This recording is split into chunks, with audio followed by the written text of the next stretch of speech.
So the first film is Ishiro Honda's Rodan, and I'm really excited to actually have an Ishiro Honda film on the show. Well, Rodan is their first color film. Rodan is their first color. And boy, is it. Yeah, Rodan is a terrific monster movie. So where Rodan falls in is... he still hasn't created Mothra yet. He still hasn't created Ghidorah, the three-headed dragon yet. He still hasn't done War of the Gargantuans yet. With him creating Rodan, this is his first step in creating the team that will be the team of the Toho monsters. So again, prefacing that we didn't watch this on video. We watched on a beautiful IB Technicolor 35 millimeter print of Rodan.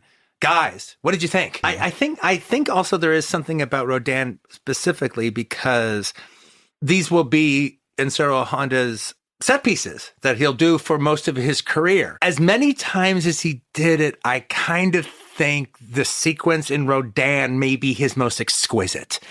Not that this is ever the goal when it comes to the Toho model effects, but it looks a little more real in Rodan than it looks in the other thing. When the things break up, they break up in a much more realistic way. Again, reality is not what you're looking for, but when you get it in this one, I think that there's just something about the sequence in this movie that's just superlative. That crazy, wild slow motion when they're just laying waste to Rodan, and he's like, and it's like almost like Peckinpah slow motion, the way he's just moving his like wings and everything. I think the final shot of Rodan's final moment, I think that poetry goes a long way to making this one of like Ishiro Honda's like top 4 great movies. Completely. All right. Yeah. It's just a great monster movie regardless.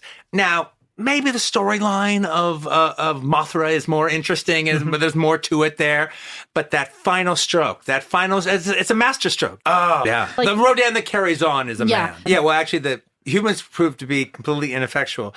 If it wasn't for the Rodans being just captured in despair and killing themselves, there would be no... It was... The Rodans, through despair, they committed suicide. That was the only way to stop. We'll risk doing the volcano to blow them up. Well, it doesn't blow up the Rodans at all, but it does sure set the volcano going. Yeah. But like I said, it's almost it's not like just the lava got them. It was as if the female Rodan just decided, well, life's not worth living. Well, the scripts for all of his movies are really, really cool because it's never this straightforward thing. Oh, we found this egg and it hatched, and now we got to deal with this like crazy pterodactyl.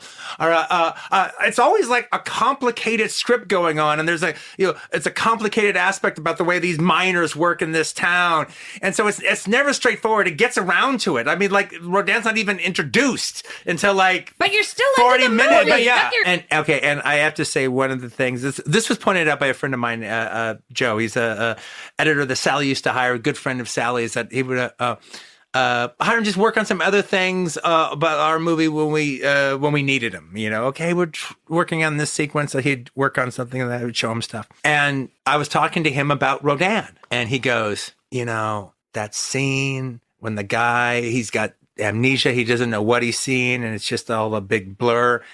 And then he sees the egg, and then that triggers his flashback into the cave. And then Joe goes, that actually might be my favorite flashback trigger in the history of cinema.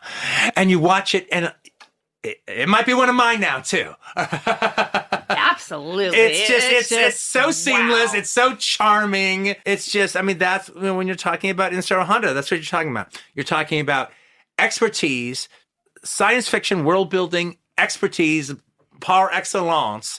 You're talking about the greatest special effects of their day, executed by the people who know how to do it, and it's just all backed with charm. Yeah. It's like the world building charm of Ishiro Honda is just has to be, it cannot be denied. It's what it's about. It's a very melancholic ending. What's our favorite line in there? Hundreds dead, Tokyo in flames, and nothing seems to kill these creatures. Now you need to see Monster Zero, the next appearance of Rodan and Godzilla together. I know. That's one of the funnest, one of the absolute funnest. And again, Leo knows who Rodan is. I gave him a Gamera, a big plastic Gamera, a big plastic Rodan, Godzilla, and told him the names, and he knows Rodan.